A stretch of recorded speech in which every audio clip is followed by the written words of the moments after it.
Do you wave your terrible towel when Renegade plays? Reach for a tasty cake when JJ shouts, "He scores!" Does the sound of an F1 engine make your heart race? Doing push-ups with the Nittany Lion after a TD? Then lend us an ear, and we will share the exhilaration of Steelers football, the excitement of Flyers hockey, the nail-biting finishes of F1, and the pride when we yell, "We are Penn State." Welcome to the SteelFlyers Show, the strangest combination of sports fandom since pineapple was put on pizza. It's systematic, hydromatic. Why, it's your host, SteelFlyers. Thank you. That is a delightful co-host, Ronies. NHL is down to who will represent the East in the Cup Finals. The Flyers are still on the hunt for a coach, and time is ticking away. Steelers are finally heading back to St. Vincent's for training camp this year. So sit back and relax. We got you all covered on the show this week. And, man, we'd like to thank everybody for joining us. Really appreciate everybody sitting in and tuning in and listening in. Really appreciate you taking the time out of your busy day. Yes, we thank you very much. To listen to us ramble on about some sports. It is the strangest combination of sports since pineapple was put on pizza. That's right. SteelFlyers All Sports Network presents the SteelFlyers podcast. There you go. So, we are off and running. We got a lot of stuff to get to, so we're going to get rolling. We're going to get rolling. We're going to get rolling. And we've been saying that now for... It's taken a couple takes. We've had some technical difficulties. Yes. That's a good way to put it. Yeah, there you go. Technical difficulties. All right. Let's start off with exactly what we started off with at the top of the show. And hey, folks, those NHL playoffs, this is second season. This is best time of the year to be watching hockey because it's so different. I mean, it's the best teams. So much more intense. Exactly. So much more intense. The games are ratcheted up by like 10 degrees. Right. And that's what makes it fun.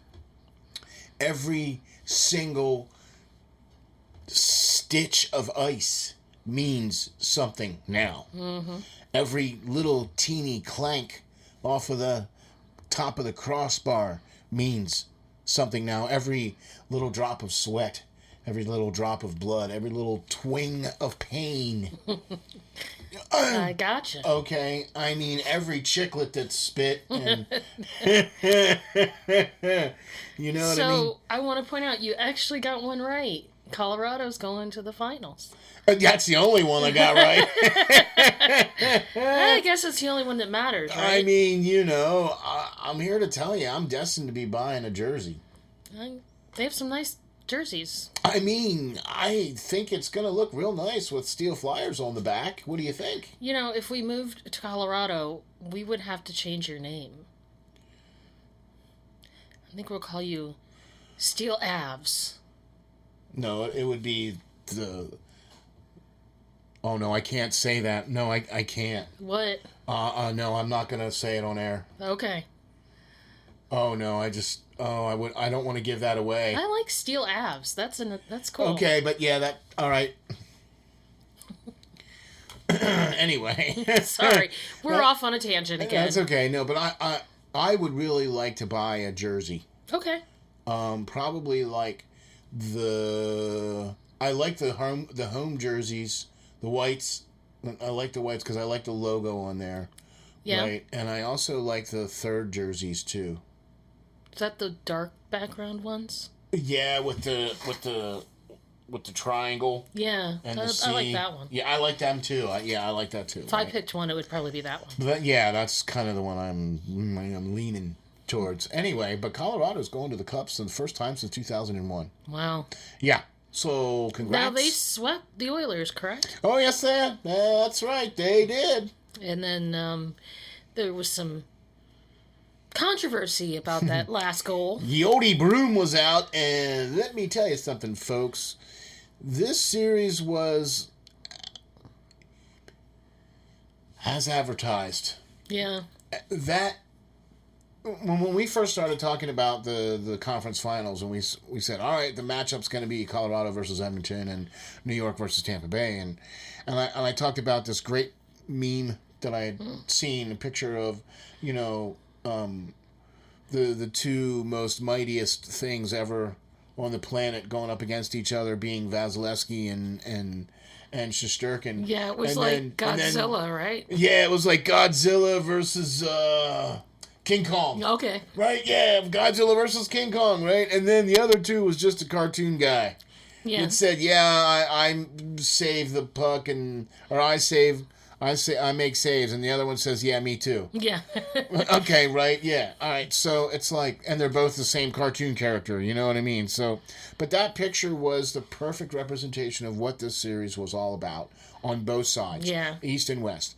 Colorado completely, utterly dominated Edmonton. The first game, it was 6-8. Right. That should have been a clue right there. I think it was. I think a lot of people went, okay, yeah. And the second game was a little bit closer. And then game 3 was... Well, anyway.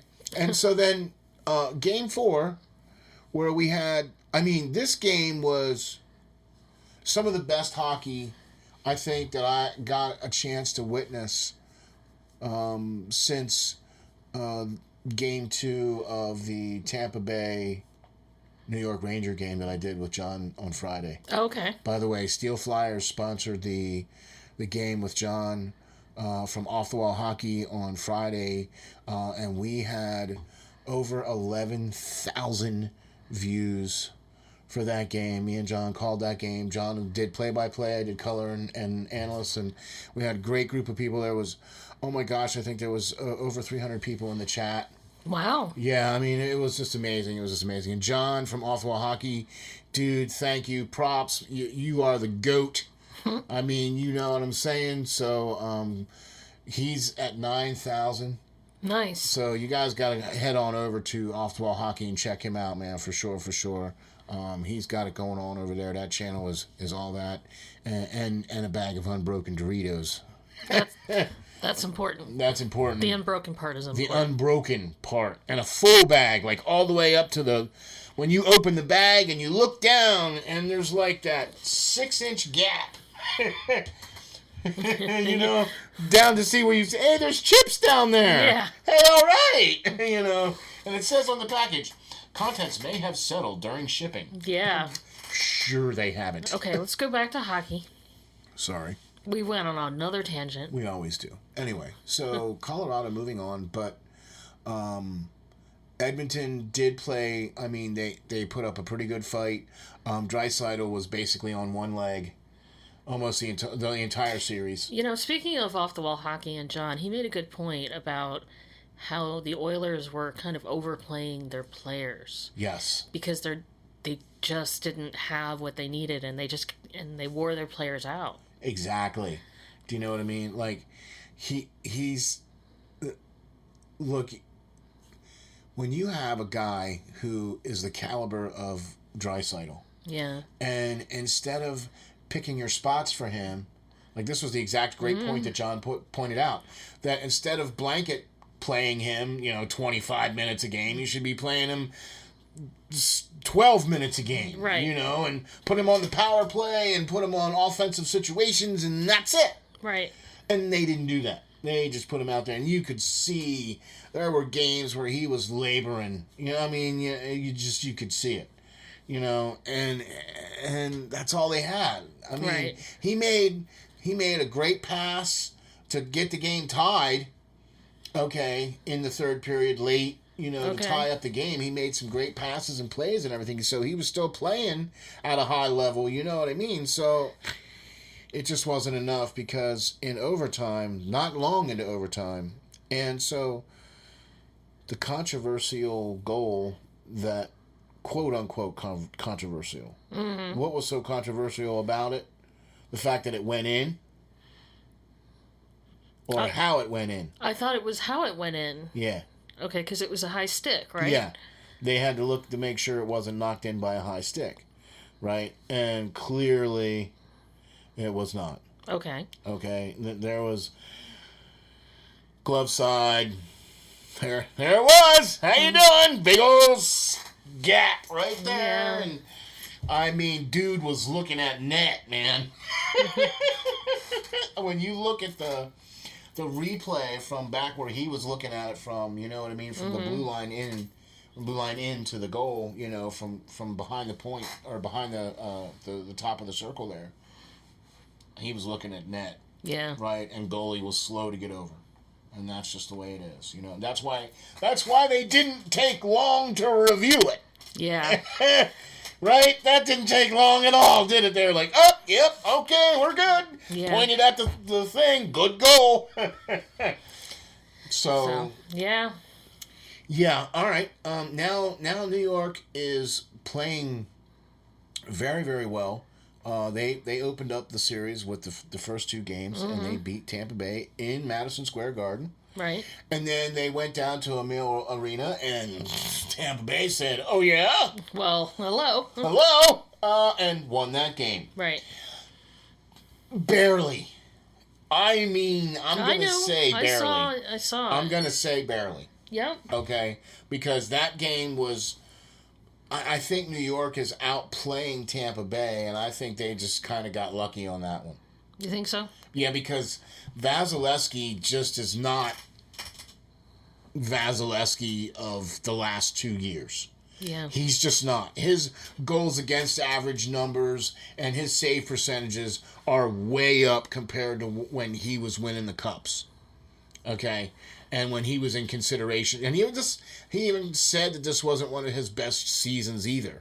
Right. You know what I mean? Even though it wasn't one of his best seasons, I mean, Vasilevsky's still one of the best freaking goalies on the planet. I was gonna say, you know, I'll take your year any day. Yeah, right? You know, right? You want to cast off Vasilevsky? All right, I'll take him. Yeah, they're not casting him off. No. I mean, guys won the Vezina. He's got, you know.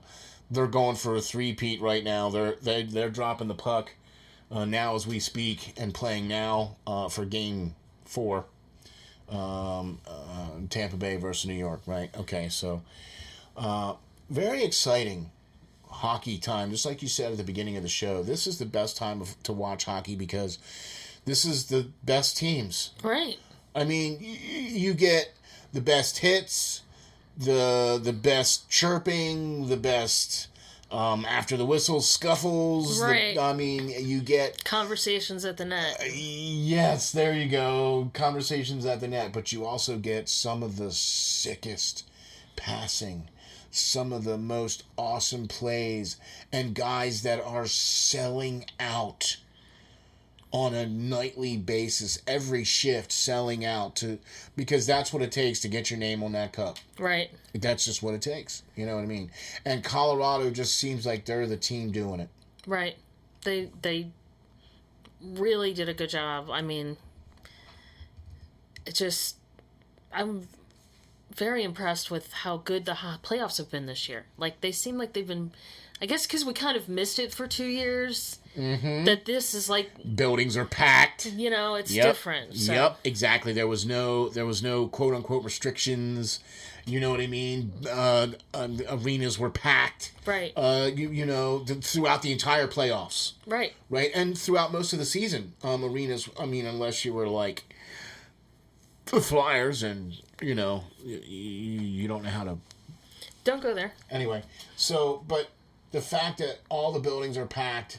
The fact that you go to Edmonton and everybody's wearing orange. Right. Right? You know what I mean? And you go to a Tampa Bay and they're either white or blue. Right. Right? You know, I mean, even the anthem singer had sparkly blue lipstick on. Right? Okay. You know what I mean? Like, all right. Okay. And she had, like, sparkly blue color in her braids and her hair. Oh, okay. Like, completely lightninged out, you know, like, all right, that's dedication to your team there, boy, okay. But I thought it looked kind of cool. Yeah, I thought so too, yeah. I mean, sparkly blue lipstick, all right, not for me, but, you know, looked cool on her. All right, cool. Go with your bad self. No sparkly blue lipstick on you, please. No sparkly anything, lipstick, anything, no. Anyway, so... how about that? We got a couple games here left for New York and Tampa Bay to finish up. Mm-hmm. And we'll get the East representative, and then we'll go for Cup final. What do you think? Yay. We might be finished before the end of July. No, they're slated to be done by, gosh, I believe it's like the 20, right before the draft is the 7th, right? So it's going to be before the end of June. Okay. So the end of hockey will be before the end of June because the Stanley Cup Finals will be every other day. Okay. Right. So once we get to whoever's going to win this series in the East, it'll speed up a little bit. Well, yeah, and then and you don't have to go 3 days or 2 days between when your team's playing. You know, that's every other day. There's going to be a game. Speaking of which, here's a thought. Colorado now has at least 2 games rest. For the most part, I'd say they're going to probably have more than 2 games rest. Okay. Do you think that's going to hurt them? Well, let's see, because Tampa Bay... That was what I was thinking. Had 9 days off. Right. And it really, I think, affected them in the first 2 games of the series against New York, in New York. Right. But let's look at what Colorado has done to get to where they are. Okay. Okay. So the first round, they swept Nashville. Right. Second round, they didn't quite sweep St. Louis, but it was close. Okay. In fact, I think they did. No, I don't think they did that to St. Louis. I need to just double check to see. The Oracle of Google. Yeah, no, I was correct. They did not. It went 6 games. Okay. All right. I didn't think so. Right. So, but they swept Nashville. Mm-hmm. Right. Then they played 6 games against St. Louis. Right. But had a game or 2 off-ish, give or take. Right. And then sweeping Edmonton. Right. So that's, I mean, they've only played 2 extra games to get to the Stanley Cup Finals. So you think that's good? Yes. Okay.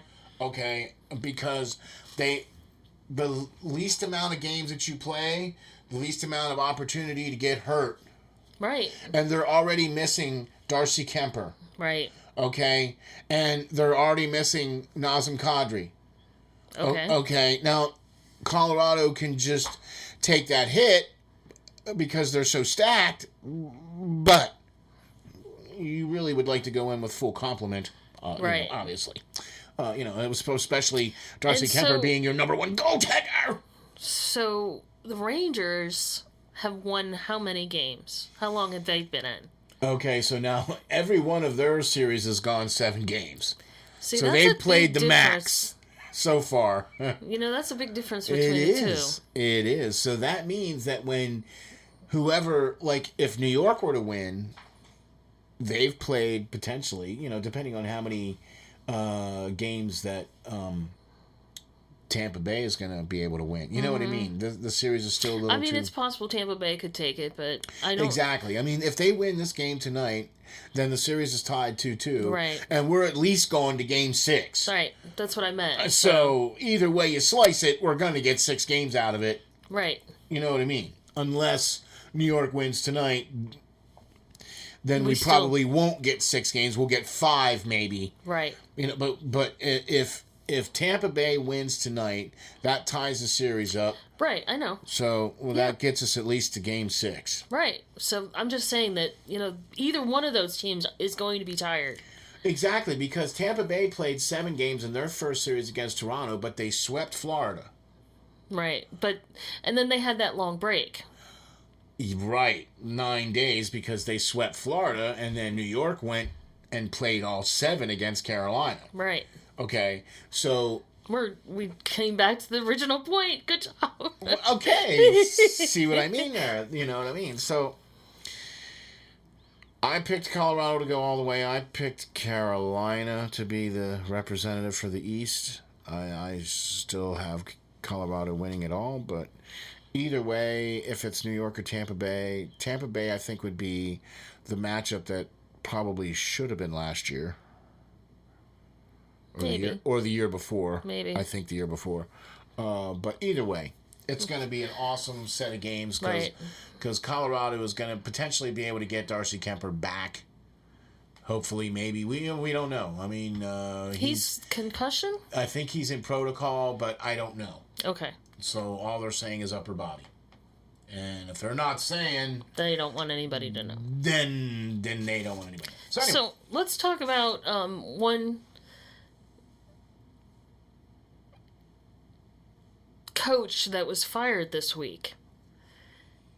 Oh, so do you want to switch up and go to, since we're still talking about it? Yeah. All right, we'll talk a little bit about the mess going on in Philadelphia. What do you think? Sure. All right, so we're renaming the team to the Philadelphia Mess.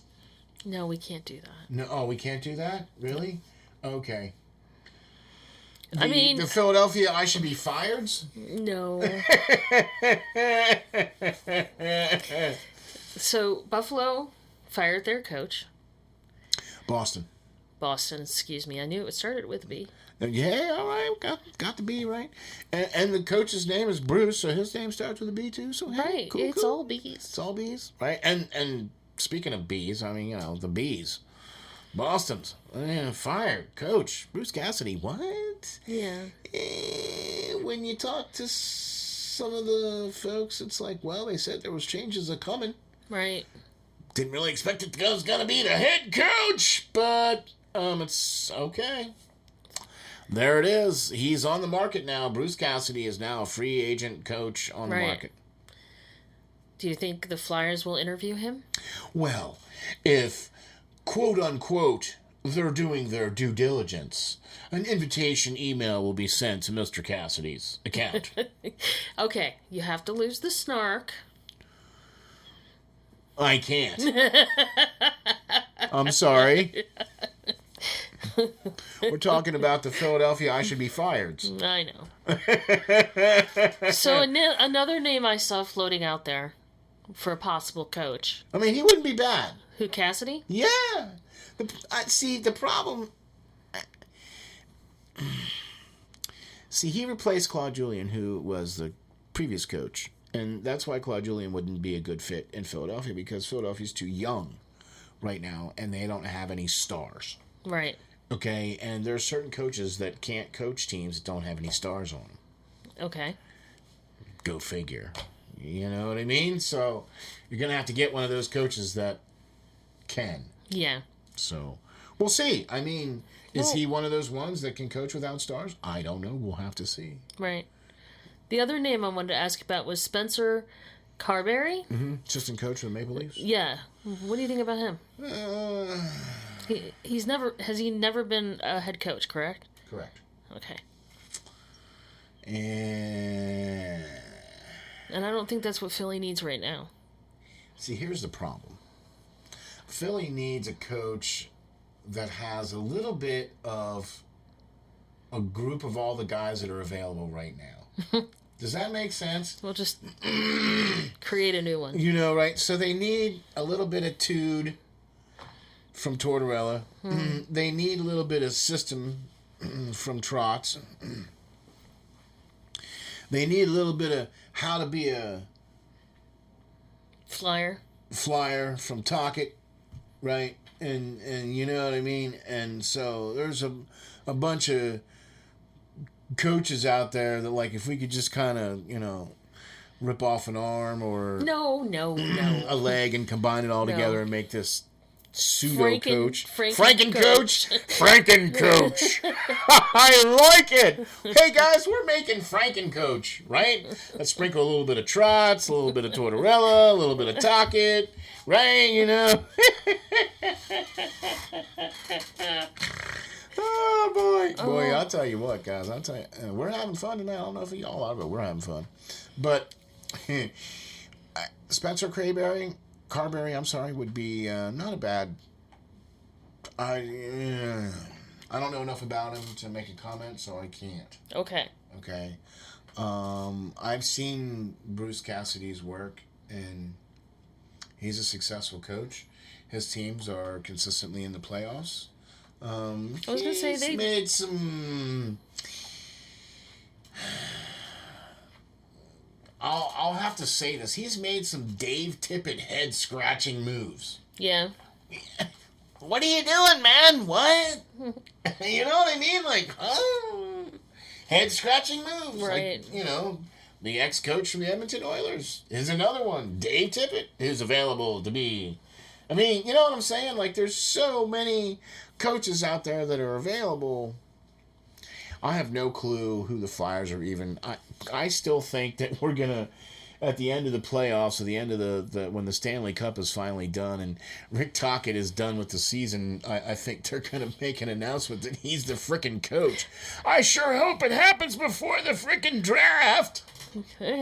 Keep your fingers crossed. I mean, the time's ticking away here, guys. It's 1 month. Yeah. To the day, 1 month. It's Thursday the 7th and Friday the 8th is when the draft is supposed to happen. They've had the combine already. You know what I mean? Right. And Flyers have the 5th overall pick in the first round. Right. Right. Okay.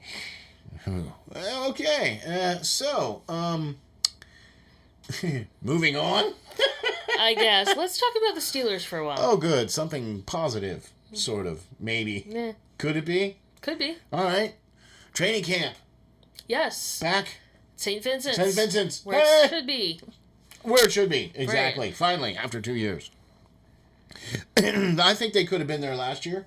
They were the only team not allowed to go back to their... Well, Pittsburgh was having an issues, and, they just wanted to make sure. You can't blame people for trying to be safe. Sorry, you can't. Okay.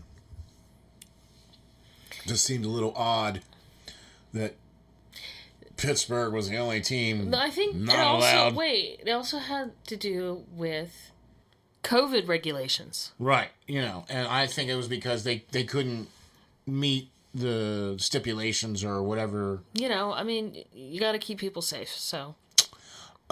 Okay. I mean, I'm not, I'm trying real hard, but, it's like they didn't give the Steelers a bye week during the COVID year. They didn't allow the Steelers wasn't... They didn't allow the Steelers to go back to St. Vincent when everybody else was allowed to go back to their original. Okay, but the COVID thing was because there were other extenuating circumstances. Yeah, anyway. So, back at St. Vincent's College, where they belong, July 28th, and our first padded practice, August 1st. There you go. That's just a mere couple of days after the official start of training camp. And I have a feeling that I know exactly the practice that this is going to be. What do you think it'll be? Oh, it's going to be backs on backers. What is that? Okay, backs on backers is running backs against linebackers. Oh, okay. Right? That always That gets makes sense. the pads popping. Gotcha. It'll probably be at 8 o'clock at night. Right? The lights will be on. Oh, I'm here to tell you. That's exactly what they do at St. Vincent. Okay. Yeah. Oh, yeah. It's a thing. I mean, it's a thing. There's quite a few that are open for, open to the public. So. A good portion of the early practices or scheduled, they have certain scheduled practices that are open to the public, and let's face it, folks, the Steeler Nation comes out in prideful representation. Mm-hmm. You know what I mean? And so and it's great, so you get to get autographs, and the players are a lot more engaged. Mm-hmm. Well, you're closer to them. Exactly. It's a little bit more of an intimate setting with the players instead of behind the stadium railings and whatever. I mean, So. You didn't have to pay anything to go up there to St. Vincent and sit on the hill. Right. Right? I mean, other than to get there. Okay? That's not the case if you're doing that. Oh, no. Trust me, I get it. Okay, so if you're at their job, you paid a lot of money to get there to see them at their job. So there's been a lot of moving and shaking going on in Pittsburgh town. Yeah? Yes. There's been a lot of coaching changes and things that have happened. That new coaches have been added. Position coaches. Okay. Defensive coaches. Brian Flores has been added and such. And the general manager and the assistant general manager are also new. So Omar Khan is now the general manager, and Eric Weedle from the Philadelphia Eagles is now the assistant general manager. Okay. So those announcements were made, and we also had a retirement where Stephon Tuitt retired. Right. Okay. We talked about that last time. Yeah. Mm-hmm. So I've been reading some things, and I've been seeing some things that says, quote unquote, that the Steelers have one of the best young stables of talent, up and coming talent. Okay. Right? With the likes of, Najee and the recent draft quarterback that we selected of Kenny Pickett and some of the other draft picks that we've made in the last 2 years. Okay. Dante Johnson being one of them, and whatever. And, all right, I mean, look, this team has weapons. This team has some talented people that are at the skilled positions. Right. Okay? Najee Harris is probably one of the best, one of the top 3 running backs. Now, can I ask you a question? Yeah. You weren't very sure when he was drafted if that was a good choice. I still don't really... I'm still scratching my head on why they picked him instead of some other particular players at that particular time that I believe could be helping the team, maybe not as much as Najee's splash plays are and his production. Because, look, Najee's from Alabama. Right. Come on. You get anybody from Alabama on your team. I mean, look, I give props to 5-star matchup. He was right all the way along. Najee was a good pickup. There you go. That's... Thank you for saying that. I'm with you on that. I mean, one of the best running backs, and he's put on a little bit of weight. Obviously, second-year running backs in Pittsburgh always put on that extra 10, 15, 12 pounds. Here we go. Of muscle. Well, yeah, because he's going to be the horse now again, and so here we go. We're going to ride the horse. Hopefully that's the case. Don't call him horse. Well, that's... Anyway, sorry. Well... He's going to be the... He is a horse, though. I mean, dude is freaking thick. He's got big old thighs and everything. Anyway. I'm sorry. I went off on a little tangent there about Najee Harris, man. The rock to the Naj! Okay. My thing is this. I was very tough on the Steelers in the draft this year because I felt that they got a D-. Okay. I was not very happy with their selections as far as putting wide receivers and quarterbacks first in the draft this year when that's clearly not what you need. Okay. Now, yes, Juju walked because they didn't want to pay him or whatever the case was. They couldn't pay him. They couldn't pay him. Okay, and that's just the way it is. I'm very sad about that. Okay, James Washington also went away as well, too, but he was barely used. Right. You know what I mean? I'd have walked if I was him, too. I'm trying to go play, not, get the ball 3 times a year or whatever. Right. You know what I mean? They drafted guys that I'm scratching my head on. I don't get it. Okay, so now we got, the Hayward brothers... We got the Edmonds brothers, and we got the Watt brothers. Yep. All right, we got the brothers. We got a full house. Right? Now, can y'all put some W's up? Right? Can we win some freaking games now? Can we get the playoffs now? Seriously? What? Well, I mean, we don't know. We don't know what's going to happen now because we don't have the things we had before. So... maybe it'll be a nice fresh start. Yeah, fresh start, right. Mm-hmm. So how's this for a fresh start for you? Okay? We're going to get to about game 5 or 6. Mm-hmm. Right? And the starting quarterback is probably not going to be having a couple of good games there. You think so? Well, Pittsburgh's got one of the top 10 toughest schedules this year. Mm-hmm. So, yeah, I think so. Okay. Okay? It's going to take him probably at least 5 or 6 games to get the swing of it. Yeah. And if Pittsburgh has a winning record I'll even say by the quarter mark.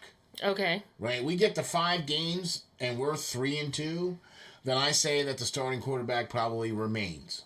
Okay. But if we're anything less than that, I don't think the starting quarterback's going to remain. Right. No, that's bad, see? I said right as in I was agreeing. You know, I know, but that's bad, see? Yes, it is bad. Right, okay. All right? Because then we'll go a couple of games and that quarterback will play okay and then he'll either get hurt or not play so well and then we'll go back to somebody else. Mm-hmm. And then I mean, look, It is a scenario. That's a possibility. Yeah, that's a possibility, and I'm just afraid that I think they've wasted some draft picks over the last 2 years. Okay, look, I'm not going to say that Najee Harris has not been a great draft pick, and I'm not going to say that Freiermuth has not been an excellent draft pick. Okay, and Dan Moore was also a good draft pick as well too.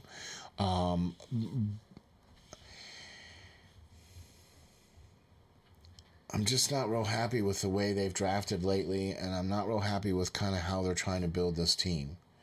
And it's not working. Right. Whatever they're doing to build this team is not working. Or hasn't worked yet.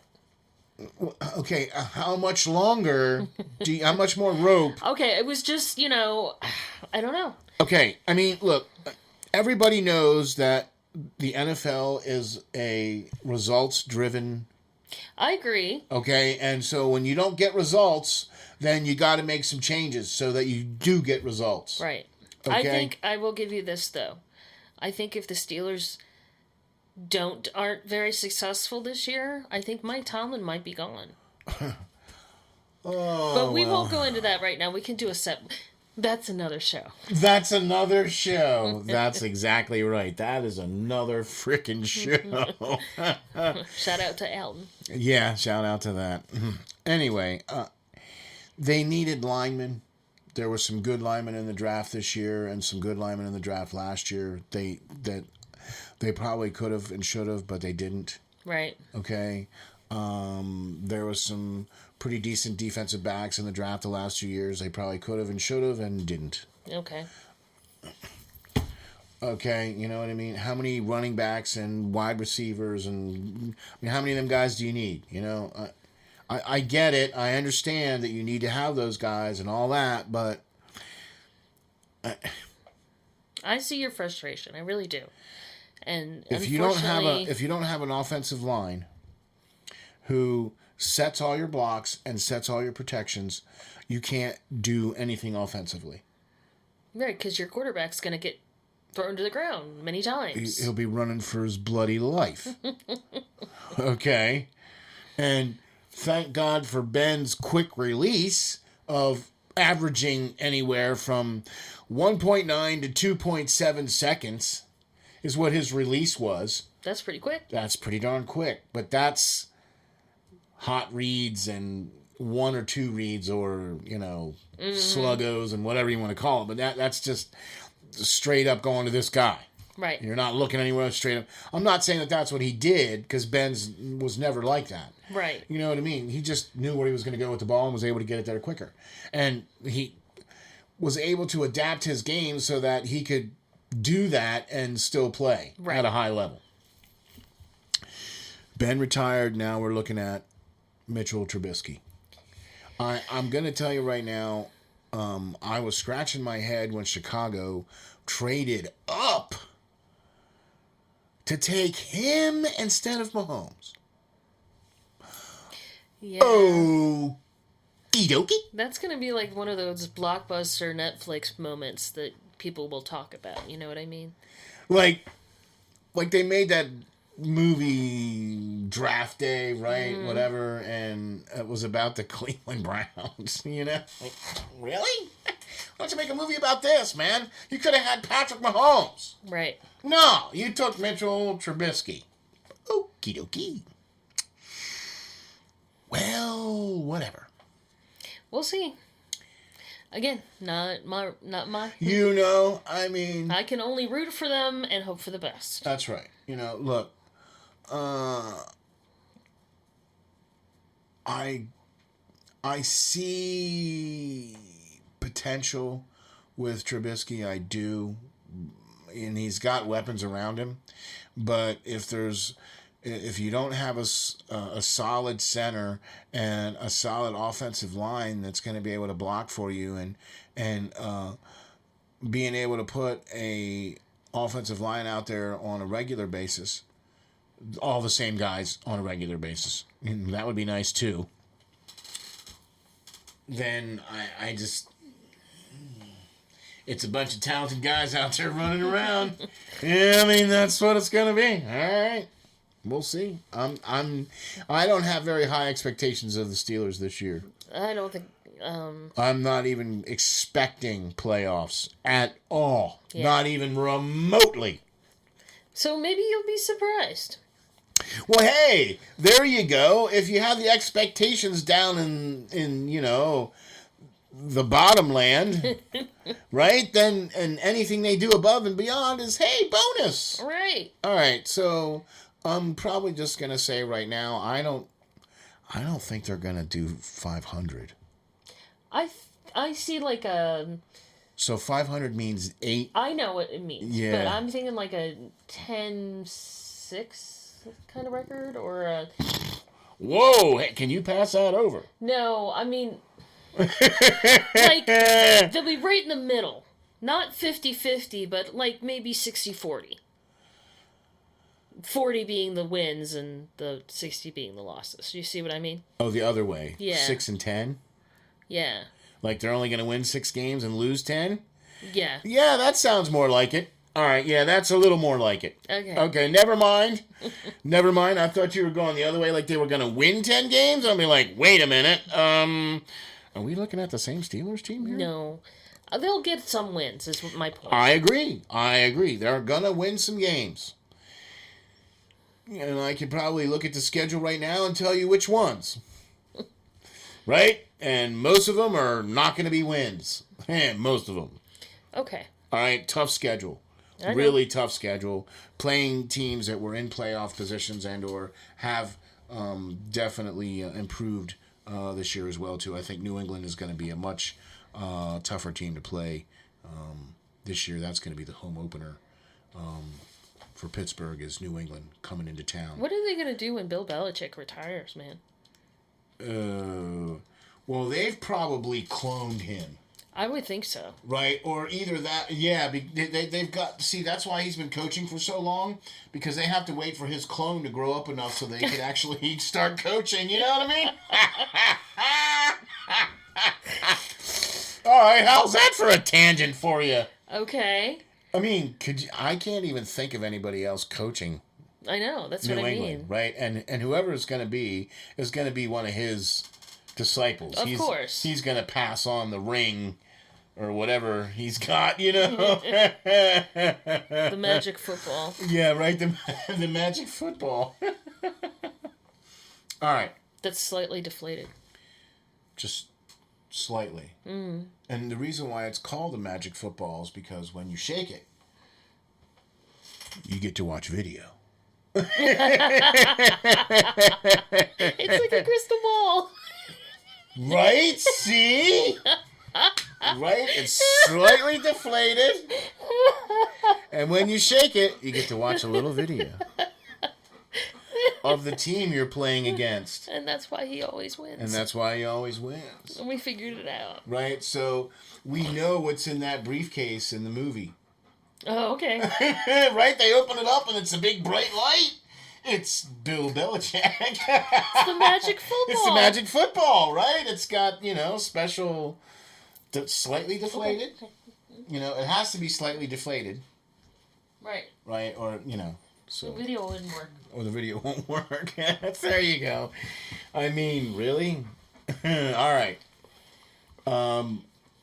Yeah, I'm just not... I agree, though. I think Pittsburgh is going to win some games. I think that they're going to be able to do some things. You're going to see more of the Matt Canada offense for sure. Mitchell Trubisky is going to be able to run that offense a little bit. You're going to see more of it than what Ben was able to do because Ben is not very mobile. I mean, let's face it, he's pretty much a cinder block standing back there chucking the ball. Right. I mean, when he was younger, he was, but, you know, after being... Not really. I mean, he looked pretty gangly when he was trying to run, even when he was young. You know, like, he just wasn't, like, the bookinest guy, or, you know, like, he's not going to juke you out of your cleats or break your ankle or anything, you know what I mean? He's this big, tall quarterback that's 6'4", and the co-host has joined, and she's become very demanding. Her paw is going, you better pet me. I think because we were laughing, it kind of scared her. Yeah. Poor puppers. And it's looking like it's kind of storming outside here a little bit where we are. It's been raining the last little bit here, and we're good now. I guess that's all she needed to make sure everything was good. So I'd like to talk about something a little bit more positive. Okay. Okay, what do you think? That's an excellent idea. Okay, so we're going to talk a little bit about Formula One racing. That's right. We're talking Formula One, the pinnacle of sport. Open wheel sport. Auto racing. Motorsports, that is. I'm sorry. Formula One, ladies and gentlemen, welcome to Formula One. Anyway, what would you like to say about Formula One? Oh, Alonso. Yes. Is going Fernando Alonso. Okay, you're scaring your partner. Anyway. Quick, movie quote. Anyway, he's going to be topping Michael Schumacher's longest career. Yep. Mm-hmm. So, congratulations to him. Yes, congratulations to Alonso. The fact that, 21 years and... I mean, that's a long time and a very... I mean, Rubens Barrichello went like 18 years or 19 years and has like the third most. You know what I mean? Mm-hmm. And Kimi just retired last year. Right? So Kimi had a couple years off. Right. And then came back. But he was still driving. He was just driving. Not for Formula One, though. No. Right. Okay. But we're talking about just straight Formula One. Okay. So, but Alonso, and... He's had what? Driving for, the fact that he's fighting for, being in the points. Right. Okay. Now, all right. That just goes to show you what kind of a driver he is. Right. Because it was always about the fact that it wasn't... Alonso never had the best car. Alonso just has the best talent. Right. Right? So he could get a pretty not so good car to the end of the, to win or whatever. You know what I mean? Right. He had 32 wins. Exactly. 32 wins, 98 podiums, 22 poles, and 2 driver championships. Wow. Yes, he could have had a third one with Ferrari, but that was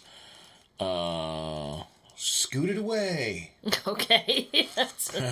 That was the first championship, I believe, of Lewis Hamilton.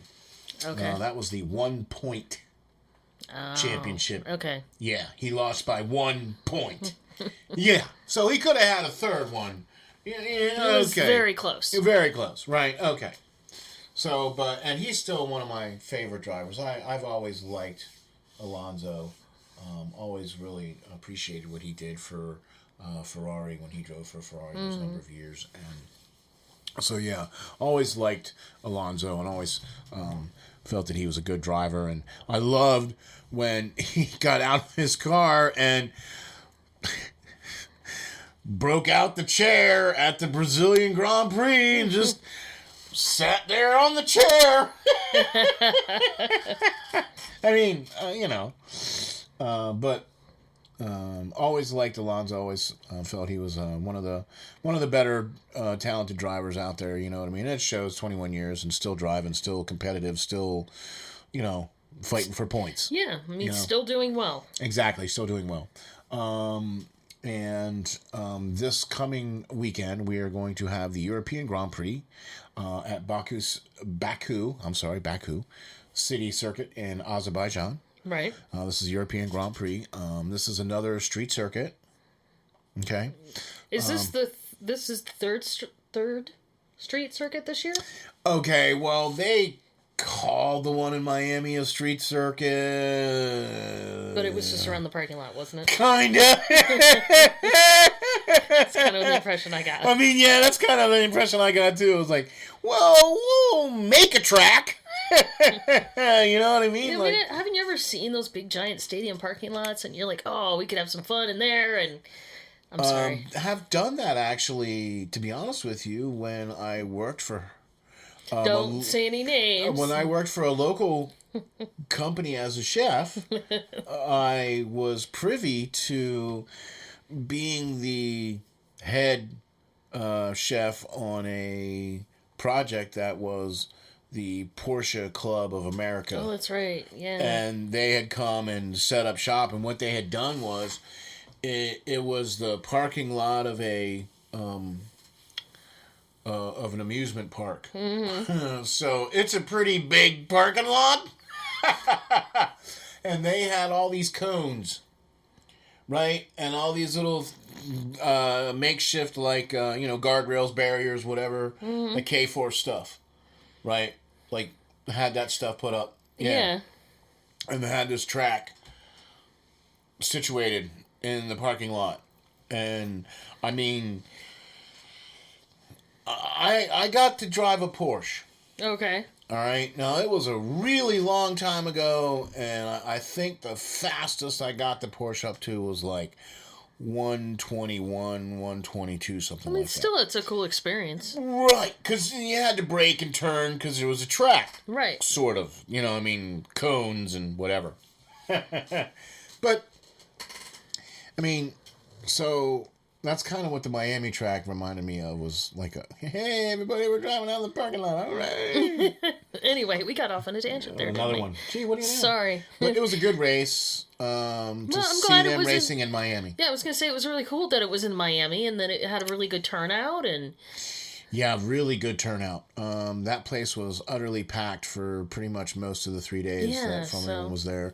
And a lot of the drivers like when they come to America, because they do some things while they're here, especially like when they've been in Austin and stuff like that. And now that they get to come to Miami, and then a lot of times when they go to Canada, right? They get to come to North America and they get to do things here on this side of the pond, right? You know what I mean? And so you see a lot of guys doing things, outside of racing, right? You know what I mean? Like Schumacher did that motorcycle trip. Right, from down through the Catskills in New York and all that, and you know what I mean, and had a motorcycle through there, you know what I mean? So I was like, oh, okay, cool, right? That's the kind of stuff I'd be doing too, right? Right. It's not like they have any fear. Or that they can't get some of the best cars on the planet and be like, Michael Schumacher wants to take a road trip? Oh, would you drive a Ferrari? I mean, Right. All right. You can't, but that's okay. Sure. Yeah, you're not allowed to drive the Ferraris. You have to drive them over there. Yeah, you buy a Ferrari and they won't let you take it home. No. Certain ones. Certain ones. Certain ones. Yeah, like if you buy a LaFerrari, yeah, you're not bringing that home. Yeah, that has to stay there in Maranello. and they feed it cow's milk milk every day. Calf's milk every day, and they wipe it down with sheepskin cloth. Exactly. And keep it at the specific temperature, and every 21 minutes somebody goes over there and turns the car on and makes sure that the engine sounds right. Right, exactly. Yeah. And they get 6 guys walking around it with computers, and no. Probably, but I mean that's kind of how Ferrari works. You buy a car from them, and they're like, Certain okay, cars. yeah, certain cars, certain cars. Boy, I'll tell you, their new one. Yeah, you showed me a picture the other day. It was very nice. Oh, well. Anyhow, that's kind of one of the reasons why Tifosi. Ferrari's doing pretty good this year. Well, much better than what they have done in the last couple. Oh, yeah, so much better this year. But that's partly because Mercedes isn't doing so well. So it's given them... Okay, but let me say this. When the other teams are saying that Ferrari has pace, and Ferrari does have pace, yeah, then that means Ferrari's up there. Okay. Okay, and that means the other teams ain't. Right. Red Bull, the exception. Verstappen, Perez have been doing really well. Well, like our last show, we said Perez won his first race. First race at the Monaco Grand Prix of all places, so congrats to that. I'll be looking forward to the European Grand Prix at the circuit in Azerbaijan, the Baku city circuit. That's coming up this weekend. And I'll tell you what, I think we got a good one in here. What do you think? Another good one in the can? Yeah, I think so. Another good one in the can. All right. Well, folks, listen, we really want to thank you for taking the time to listen to us ramble on and have fun and laugh and whatever. Talk a little bit of sports. Hope you're entertained as much as we enjoyed entertaining you. Would like to thank the Overview Effect for providing the great music. Also, please check us out on the web at www.steelflyers.com. You can check us out on Facebook, Instagram, and you can follow me on Twitter at SteelFlyers52. Thank you, Ronice. Thank you for having me. You got it. As always a pleasure, always a privilege, and always a delight to have the co-host, Ronice. Ladies and gentlemen, thank you very much for listening to the Steel Flyers podcast. Just remember, folks, stay safe, stay strong, and hang tough.